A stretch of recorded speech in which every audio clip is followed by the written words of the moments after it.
Coming up on First at 4, Feeding the Hungry. A local foundation is accepting applications for food security grants to combat food insecurity throughout the area.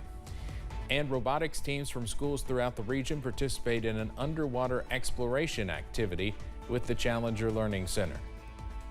My goodness, what another beautiful day across eastern Kentucky, and that trend continues tomorrow, but there are rain chances and cooler temperatures in the forecast. Details in a few minutes. Dedicated to eastern and southern Kentucky, this is WYMT Mountain News First at 4. Good afternoon, I'm Steve Hensley. First at 4, with cooler months on the way and food insecurity in the minds of local organizations, one Pike County foundation is hoping to help. WYMT's Buddy Forbes reports from Pikeville.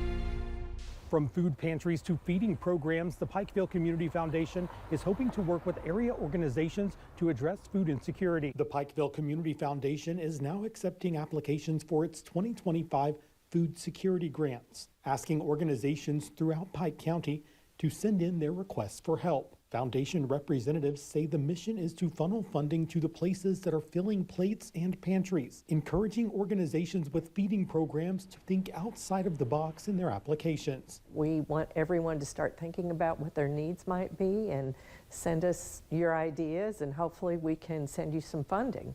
Those who work with the area food pantries and community kitchens say this funding is not only needed, but necessary, giving back to those most in need. In Pikeville, Buddy Forbes, WYMT Mountain News. Hear more about the program and how to apply for the grants coming up at 6. A water infrastructure project is continuing in Fleming Neon. WYMT's RJ Johnson shares how officials are working toward the next step. Officials in Fleming Neon are continuing the project of replacing water lines in the area. With the grants of more than $5 million, the project will soon move into Phase 2. Water District Supervisor Nathaniel Wilder says with the water lines being old, several problems do come up throughout the year. With the replacement, it does away with a lot of the old repairs we've made. Over time, they tend to leak. It's basically helping us our water loss, help us conserve water. That way we're not in the same situation we were last year with a water shortage.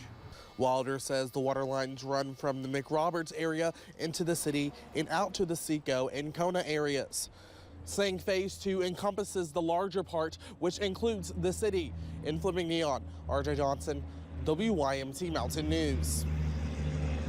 Wilder says they hope to begin on Phase 2 in early 2025.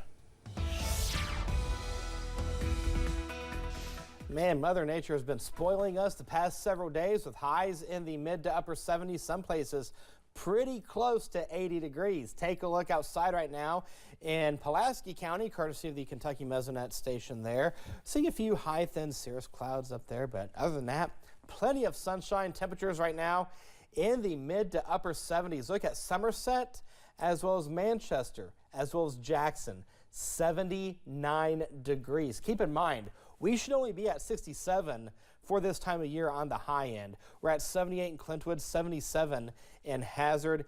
Go over towards Pikeville, good afternoon to you, at 76 degrees. All is quiet on live pinpoint Doppler radar, and this will get a break tomorrow as well, but rain chances are in the forecast as we go into the early part of the weekend.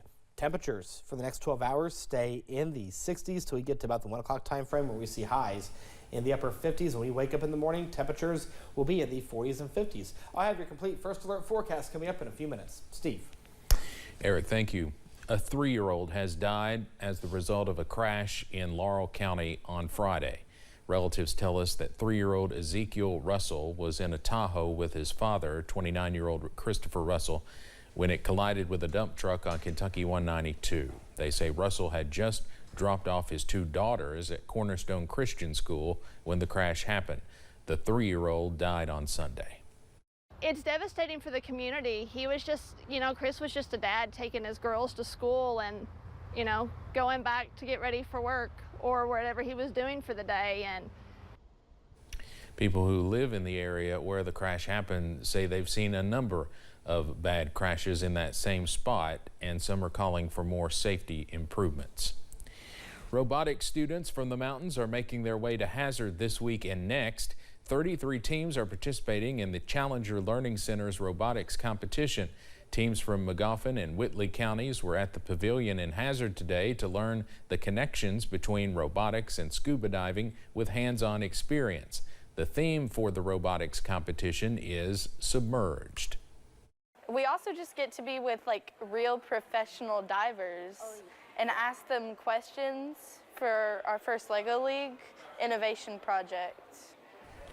The Challenger Learning Center will host 2 robotics competitions in December. Tonight at 6, we dive deeper into the connection between robotics and scuba diving that students take home with them after the experience.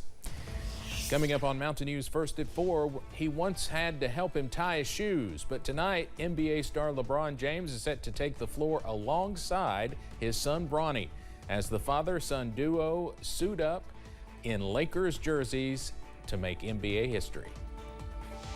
And we're going to cool off as we go into the second half of the work week, but there's more to that story. Details in a few minutes. Stay with us.